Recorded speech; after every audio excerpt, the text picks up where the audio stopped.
বর্তমানে পশ্চিমবঙ্গের সবথেকে একটা বড় সমস্যা সেটা হলো তিস্তা নদীর বন্যা। বর্তমানে পশ্চিমবঙ্গের সবথেকে বড় একটা সমস্যা হচ্ছে তিস্তা নদীর বন্যা। আপনারা এখানে দেখতে পাচ্ছেন যে চারিদিকে বরফাবৃত যে বিশাল আকার উঁচু উঁচু পার্বত্য অঞ্চল।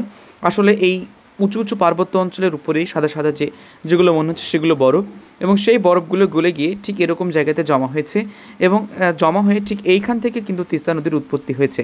অ্যাকচুয়ালি এই তিস্তা নদী এখান থেকে উৎপত্তি লাভ করে প্রায় 400-500 কিলোমিটার অতিক্রান্ত হওয়ার পর সেটি পড়েছে বাংলাদেশের ব্রহ্মপুত্র নদীতে। এবার আমরা এক ঝলক দেখে নেব তিস্তা নদীর উৎপত্তিস্থল কোথায় এবং এই তিস্তা নদীর বন্যা যে ভয়াবহ রূপ নিয়েছে কীভাবে নিল। চলুন দেখে নিই একটু করে।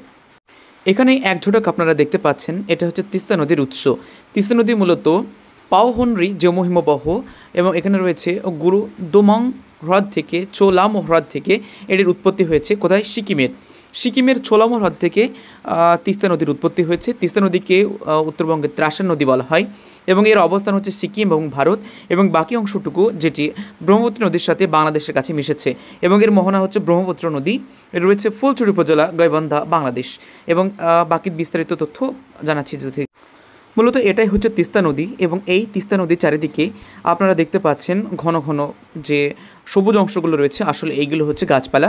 এবং যত আমরা উত্তর দিকে এগিয়ে যাব, তিস্তা নদীকে যতই আমরা উত্তর দিকে এগিয়ে নিয়ে যাব, তখন আপনারা দেখতে পাবেন উঁচু উঁচু পাহাড়ি এলাকা, এবং এই পাহাড়ি এলাকায় যত আমরা এগিয়ে যাব ততই এই পাহাড়ি এলাকার দুই পাশে ঘন ঘন অরণ্য রয়েছে এবং বেশ কতগুলো বাড়িঘর রয়েছে।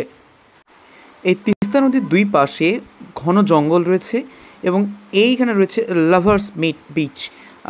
আপনারা জানেন লাভার্স বিচ সম্পর্কে। আমরা যতই উত্তর দিকে এগিয়ে যাব তিস্তা নদীর তত ভয়াল রূপ দেখতে পাবো, এবং এই তিস্তা নদীর দুই পাশে আপনারা দেখতে পাচ্ছেন ঘন জঙ্গল, এবং ধীরে ধীরে যতই আমরা এগিয়ে যাব তিস্তা নদীর, এটা তিস্তা রিভারের চড়াটা দেখুন, ঠিক এরকম জায়গাতে ড্যাম রয়েছে। সমস্ত ড্যাম, ব্রিজ সব উল্টে পাল্টে একাকার হয়ে গেছে, এবং এই তিস্তা নদীর দুই পাশের ঘন জঙ্গলে যে জলপাইগুড়ির যে জঙ্গলটি রয়েছে, জলপাইগুড়ির আমরা জানি যে এখানে একটা অভয়ারণ্য রয়েছে, এবং সেইখানে গন্ডার, বাঘ, হাতি সব কিছুই থাকে, এবং সেখানে গন্ডার, বাঘ, হাতি ক্রমশ এই জলে পুরোপুরি তারা বিপর্যস্ত হয়ে পড়েছে এবং খুবই আশঙ্কার মধ্যে রয়েছে। এবং এই তিস্তা নদীর উত্তর দিকে যদি আমরা যাই পাহাড়ি এলাকায়, আপনারা একটু দেখুন কিভাবে সাপের মতো আঁকাবাঁকা পথে সিকিমের মধ্যে দিয়ে তিস্তা নদীর উৎপত্তি হয়েছে চোলামো লেক থেকে, এবং এই তিস্তা নদীর উত্তর দিকে পাহাড়ি অঞ্চলে প্রচুর পরিমাণে বন্যা হয়েছে, প্রচুর পরিমাণে বৃষ্টি হয়েছে, যার ফলে বৃষ্টির জল উপচে পড়ে প্রচুর বন্যার সৃষ্টি হয়েছে।